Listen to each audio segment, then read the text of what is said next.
Assalamualaikum warahmatullahi wabarakatuh. Di sini saya Galus Saputra dan rekan-rekan saya akan mempresentasikan tentang materi kewarganegaraan yaitu good governance. Good governance tersendiri berasal dari bahasa Inggris, yaitu good artinya baik, governance artinya kepemerintahan. Jika digabungkan memiliki arti kata, yaitu tatanan kepemerintahan yang baik. Konsep governance bukanlah konsep yang baru. Konsep governance sama luasnya dengan peradaban manusia.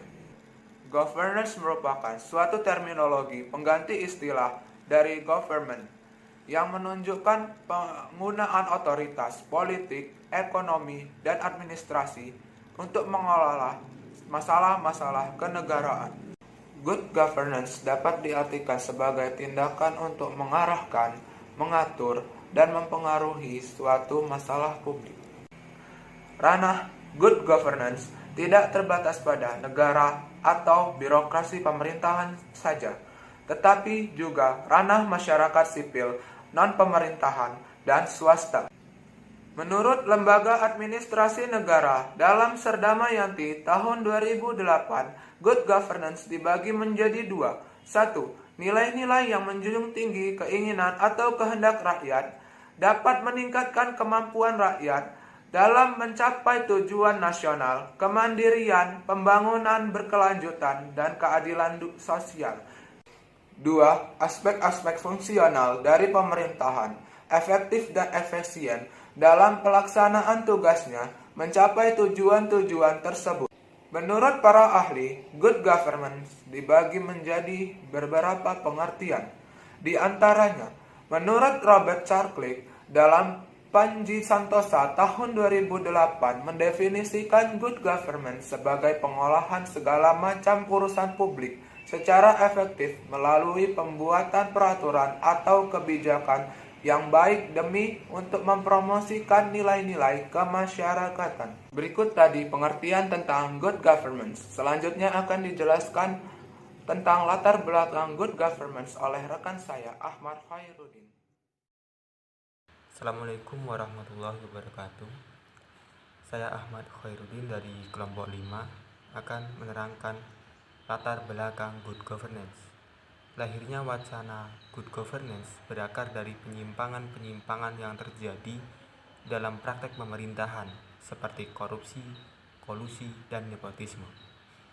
Penyelenggaraan pemerintahan yang bersifat tidak transparan, non-partisipatif, serta sentralisasi menumbuhkan rasa tidak percaya di kalangan masyarakat, bahkan menimbulkan antipati terhadap pihak pemerintah. Masyarakat sangat tidak puas terhadap kinerja pemerintah yang selama ini dipercaya sebagai penyelenggara urusan publik. 7. Prinsip good governance menurut Peraturan Pemerintah Nomor 101 Tahun 2000. Yang pertama, profesionalitas. Meningkatkan kemampuan dan moral penyelenggara pemerintahan agar mampu memberi pelayanan yang mudah, cepat, tepat dengan biaya yang terjangkau. Yang kedua, akuntabilitas. Meningkatkan akuntabilitas para pengambil keputusan dalam segala bidang yang menyangkut kepentingan masyarakat.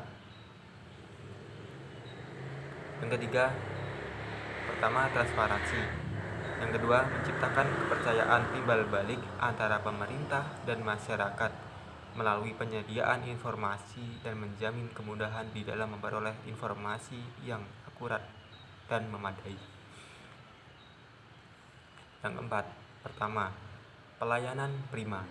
Kedua, penyelenggaraan pelayanan publik yang mencakup prosedur yang baik, kejelasan tarif, kepastian waktu, kemudahan akses, kelengkapan sarana dan prasarana, serta pelayanan yang ramah dan disiplin. Yang kelima, pertama, demokrasi dan partisipasi. Kedua, mendorong setiap warga untuk mempergunakan hak dalam menyampaikan pendapat dalam proses pengambilan keputusan yang menyangkut kepentingan masyarakat, baik secara langsung maupun tidak langsung. Yang keenam, efisiensi dan efektivitas, yaitu menjamin terselenggaranya pelayanan kepada masyarakat dengan menggunakan sumber daya yang tersedia secara optimal dan bertanggung jawab. Yang ketujuh, supremasi hukum dan dapat diterima oleh seluruh masyarakat. Pertama, mewujudkan adanya penegakan hukum yang adil bagi semua pihak tanpa pengecualian. Demikian, wassalamualaikum warahmatullahi wabarakatuh. Nama saya Adinda Margarisa. Di sini saya akan menjelaskan mengenai prinsip-prinsip good governance.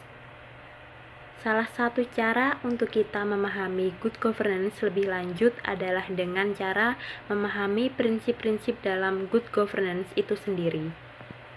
Prinsip-prinsip inilah yang nantinya akan menjadi tolak ukur bagi kita untuk melakukan pengawasan terhadap jalannya pemerintahan, di mana pemerintah akan berupaya dalam mewujudkan pemerintahan yang baik. Lalu, apa saja prinsip-prinsip dari good governance tersebut? Pertama adalah prinsip transparansi.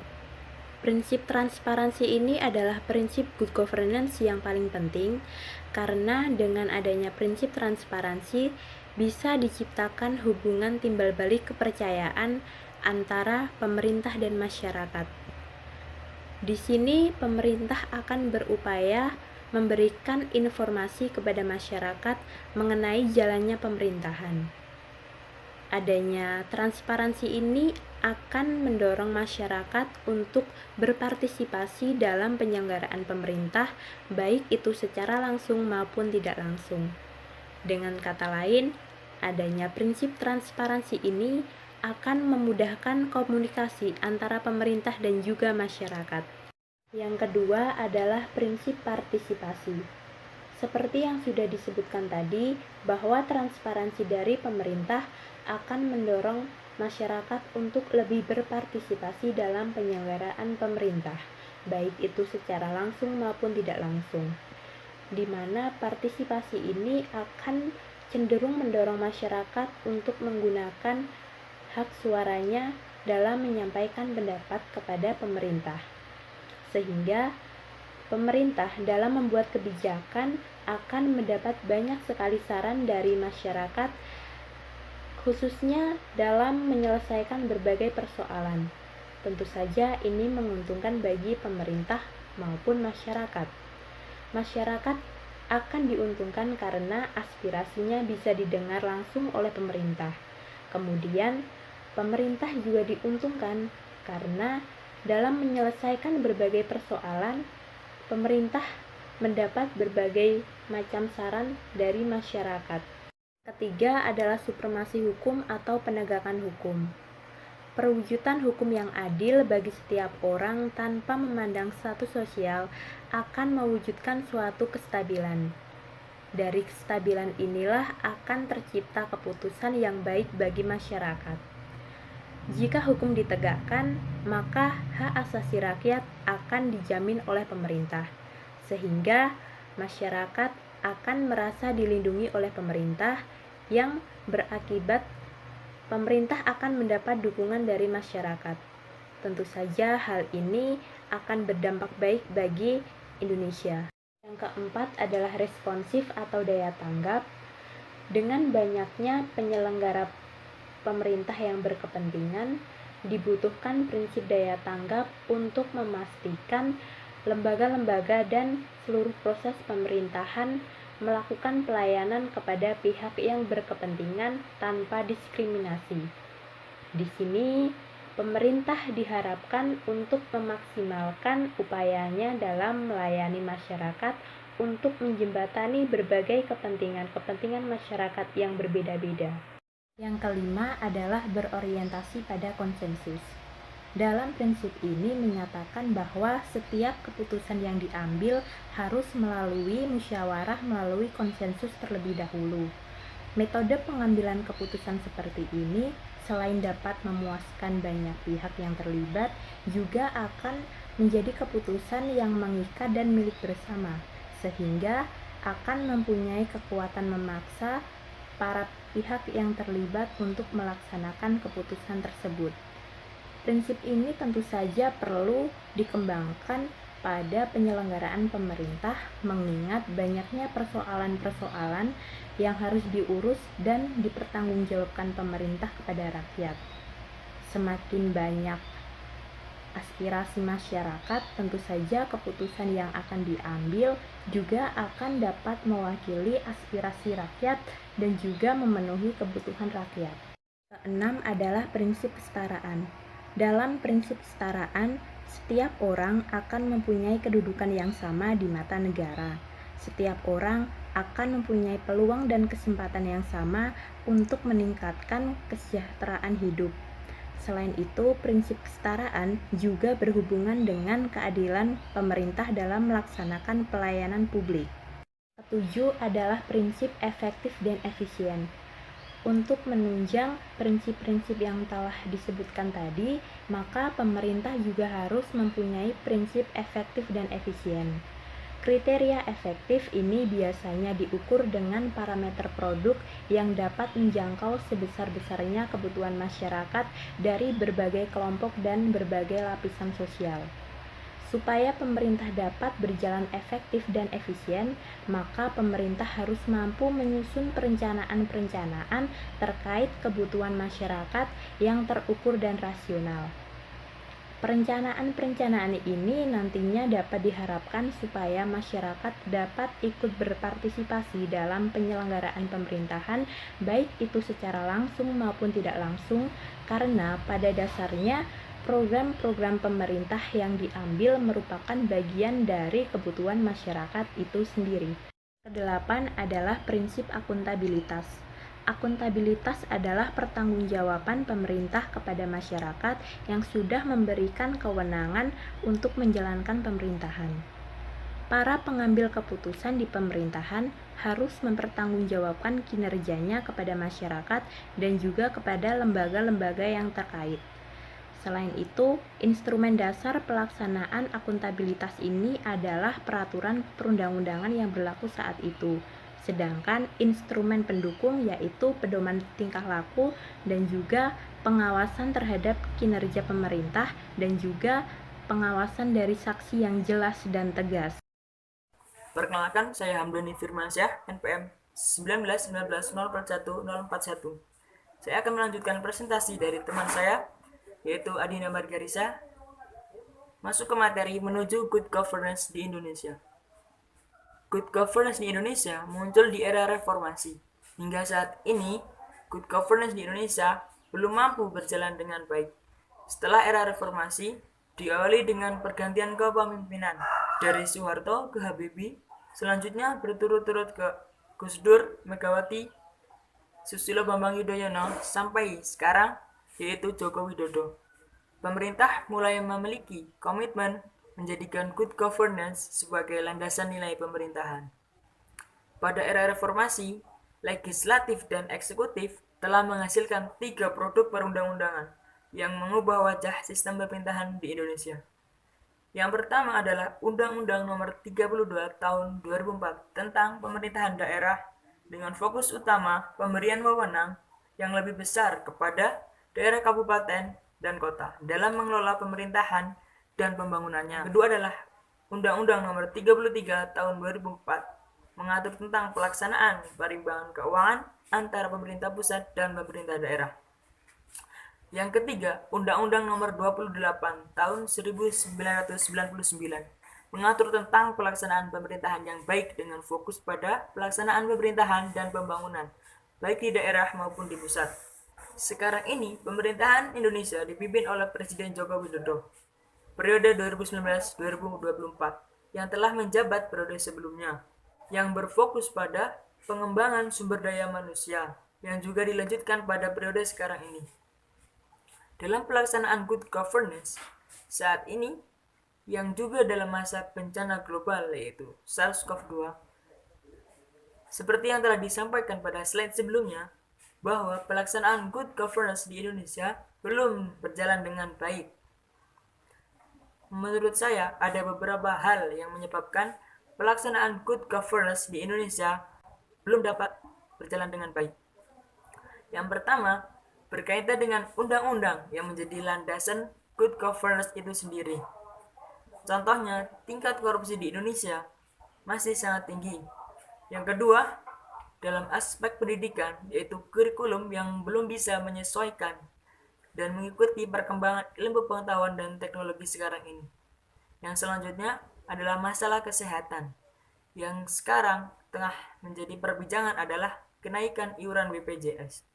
Dan juga pengambilan kebijakan yang dilakukan oleh pemerintah dalam penanganan SARS-CoV-2 ini dinilai masih menuai perdebatan umum. Dengan ketiga undang-undang di atas menjadi landasan digunakannya konsep good governance di Indonesia sebagai landasan nilai penyelenggaraan pemerintahan yang berorientasi pada pengembalian harga diri rakyat demi membangun kembali citra pemerintahan sebagai pelayan yang adil. Diharapkan pemerintah dapat menerapkan dan menyelesaikan masalah yang ada agar terciptanya good governance. Menurut Effendi pada tahun 2005, dengan berbagai statement negatif yang dilontarkan terhadap pemerintah atas keadaan Indonesia saat ini, banyak hal mendasar yang harus diperbaiki yang berpengaruh terhadap clean and good governance. Di antaranya, yang pertama, integritas pelaku pemerintahan. Peran pemerintah yang sangat berpengaruh, maka integritas para pelaku pemerintahan cukup tinggi, tidak akan terpengaruh walaupun ada kesempatan untuk melakukan penyimpangan, misalnya korupsi. Yang kedua, kondisi politik dalam negeri. Bagi terwujudnya good governance, konsep politik yang tidak atau kurang demokratis yang berimplikasi pada berbagai persoalan di lapangan. Yang ketiga, kondisi ekonomi masyarakat. Krisis ekonomi bisa melahirkan berbagai masalah sosial yang bila tidak diatasi akan mengganggu kinerja pemerintahan secara menyeluruh. Yang keempat, kondisi sosial masyarakat. Masyarakat yang solid dan berpartisipasi aktif akan sangat menentukan kebijakan pemerintahan, khususnya pada proses penyelenggaraan pemerintahan. Yang kelima, sistem hukum menjadi bagian yang tak terpisahkan di setiap penyelenggaraan negara. Hukum merupakan faktor penting dalam penegakan good governance. Kelemahan sistem hukum akan berpengaruh besar terhadap kinerja pemerintahan secara keseluruhan. Saya Wayan Pipit Puspita akan menjelaskan contoh penyelenggaraan serta kasus good governance. Contoh kasus yang menunjukkan adanya pelanggaran terhadap upaya penyelenggaraan good governance adalah kasus korupsi yang menjerat pejabat pemerintahan yang dilakukan oleh anggota DPR atau DPRD yang kasusnya saja sudah mencapai 255 kasus. Contoh penyelenggaraan good governance. Badan Pengawasan Keuangan Pembangunan atau BPKP Republik Indonesia menjadikan Provinsi Jawa Tengah sebagai contoh kepada daerah lain di Indonesia dalam penerapan good governance. Jawa Tengah ditetapkan sebagai provinsi terbaik dalam penerapan perencanaan pembangunan nasional. Keputusan tersebut ditetapkan melalui rapat virtual Musyawarah Rencana Pembangunan Nasional atau Musrenbangnas 2020 pada Kamis 30 April 2020. Keberhasilan Jawa Tengah menerapkan tata kelola pemerintahan yang baik bukan perkara mudah. Ada proses yang harus dilakukan, tentunya dengan dukungan instansi terkait termasuk masyarakat. Sistem hukum yang lemah akan mempengaruhi kinerja pemerintahan secara signifikan. Good governance akan sulit untuk diterapkan di Indonesia jika sistem hukumnya lemah. Itulah beberapa contoh